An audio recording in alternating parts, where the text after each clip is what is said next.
Welcome viewer, I am Murugan S. This video tutorial describes solution for Windows sockets initialization failed error in Windows 10.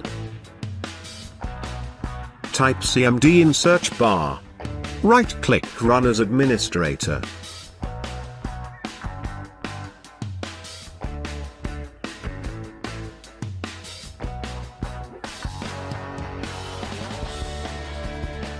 Lipconfig. /flush DNS.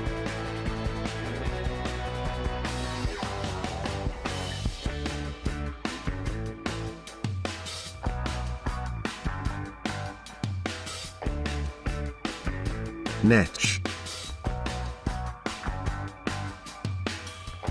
WinSock. Reset.